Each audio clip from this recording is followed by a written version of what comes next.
This is where it all started to happen. This is where it was all beginning to come together.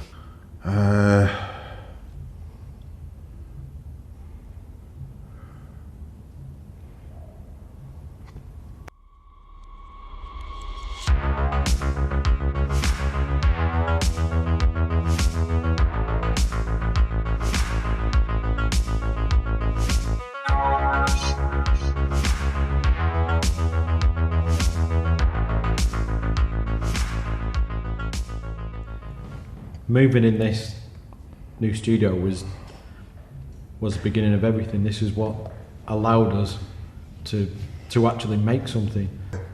And it was a fresh start, certainly for me, and completely different from anything I'd done before. Yeah, you can do this at home, you can do it in a garage, you can do it in your loft, you can do it in any space that you've got, but I think it was important for me that we tried to be more professional. We're proud of what we do and we want it to be the best that we can be. That was it, we were up and away. We had the tools, they were all made for the TK helmet. Now it's just a case of learning how to vac form. Did you just bear? Yes, sorry.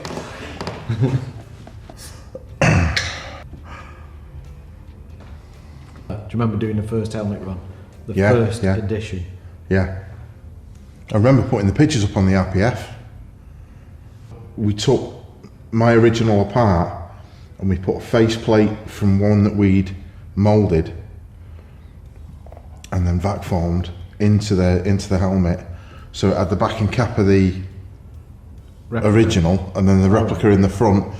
I remember when we were doing the helmet, there was a real conscious effort that what we were doing was making a replica of this one item. It wasn't going to be, this is a Stormtrooper helmet, it's from an original and it looks like Stormtrooper helmets. It was that helmet.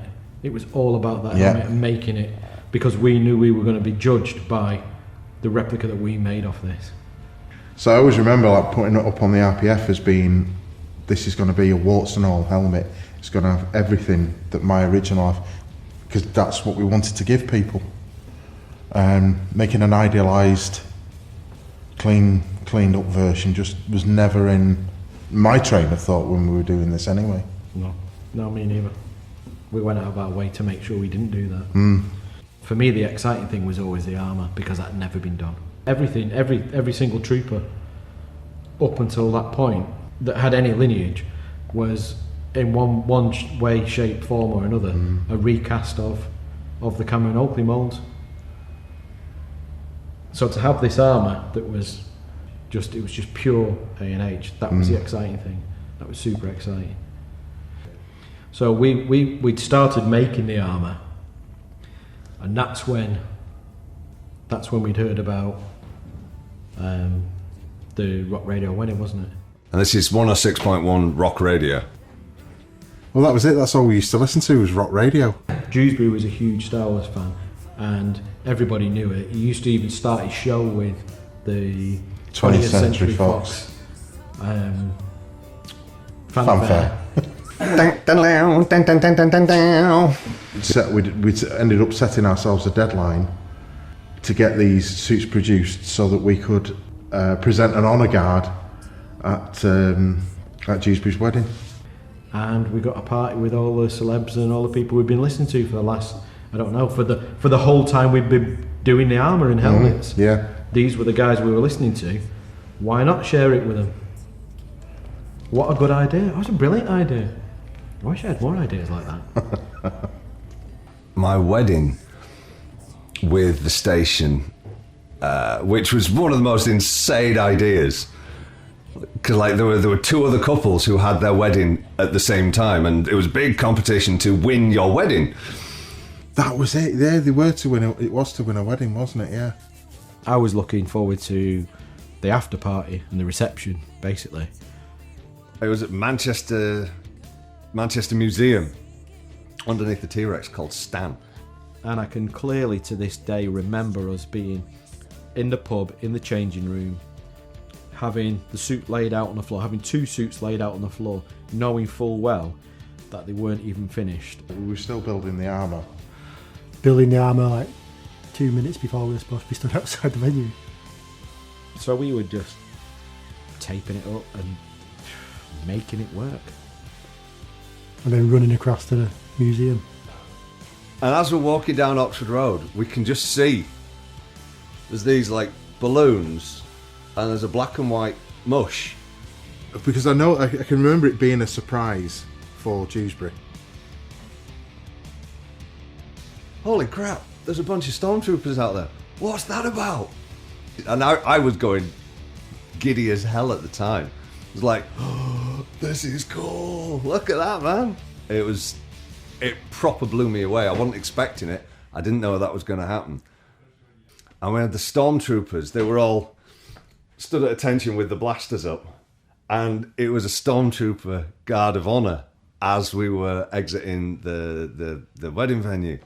And it was so cool. So my sister's a big rock fan. She plays lead guitar in rock bands, and she listened to rock radio as well. So I thought it'd be a good idea to get her involved because she already costumed as Princess Leia.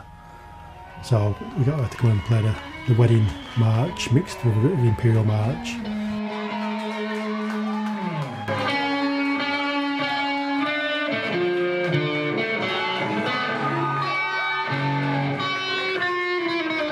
Just the day itself, man, was just wow.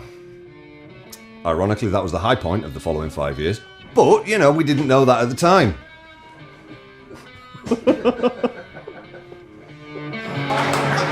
Wow, Princess Leia, everybody! And of course, the Stormtroopers.